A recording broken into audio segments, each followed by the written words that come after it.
Armenia and Azerbaijan have engaged in heavy clashes in the disputed Nagorno-Karabakh region. Tuesday marked the third day of clashes between the two neighbors in the disputed region. Military officials on both sides claim to have inflicted military and human losses on the other side. According to Armenia's defense ministry, a Turkish F-16 fighter jet shot down an Armenian Air Force Su-25 on Tuesday. Officials in Yerevan said the incident took place in Armenian airspace and that the pilot of the Su-25 was killed.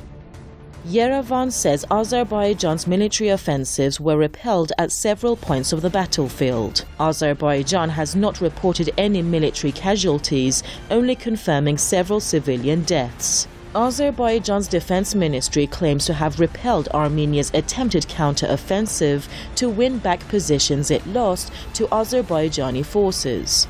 The ministry added that an Armenian motorized column and an artillery unit had been destroyed in overnight clashes. But Nagorno-Karabakh, allied with Armenia, said dozens of its troops were killed in clashes with Azerbaijani forces. So we are definitely very close to see a large-scale war, possibly even over regional scale, in the whole region. The sides have exchanged heavy fire over the past 3 days and pounded each other's positions with rockets and artillery. This is the heaviest round of fighting between the two countries in more than 25 years. Nagorno-Karabakh leader Arayik Harutyunyan has described the situation as life and death, alleging that the Azerbaijani army had initiated a major attack targeting Matagis and Talish and areas alongside the Araks River. Azerbaijani's President Ilham Aliyev has ordered partial military mobilization.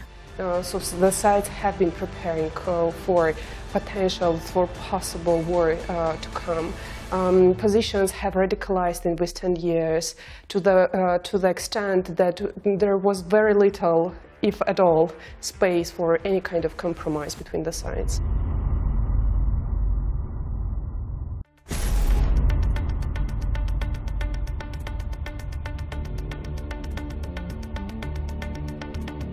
As the fighting rages on, international calls for ceasefire has become louder. The UN Security Council has urged the warring parties to hold hostilities. The European Union has warned regional powers not to interfere in the ongoing military clashes between Armenia and Azerbaijan. Iran has also urged both sides to end hostilities, warning that the region cannot take any more of the type of the conflict that has perilously flared up between Azerbaijan and Armenia. The dispute is about the control over the mountainous area of Nagorno-Karabakh. The region is populated and controlled by Armenians and sits inside Azerbaijani territory.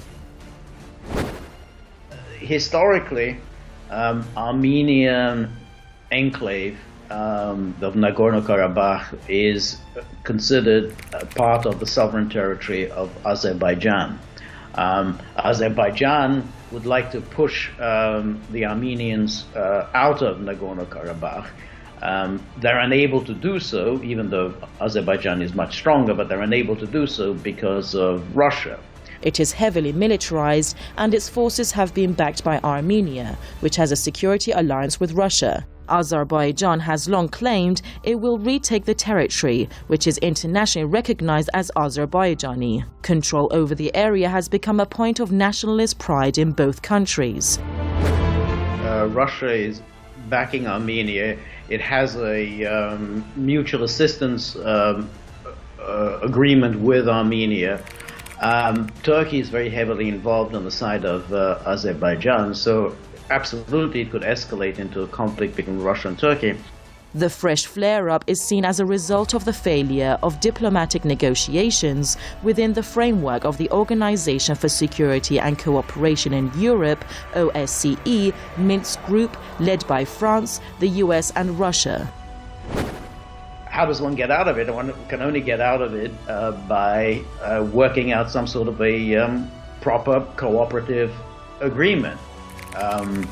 The Armenians are not going to be pushed out of Nagorno-Karabakh, and this will just, that what you'd have to do what you do in other parts of the world. You work out a mutual accommodation. The key sticking point is Azerbaijan's demand that Armenia withdraw its military forces from Karabakh and let Azeris return to their homes, while Yerevan is apparently satisfied with the stalemate because it allows the status quo to continue.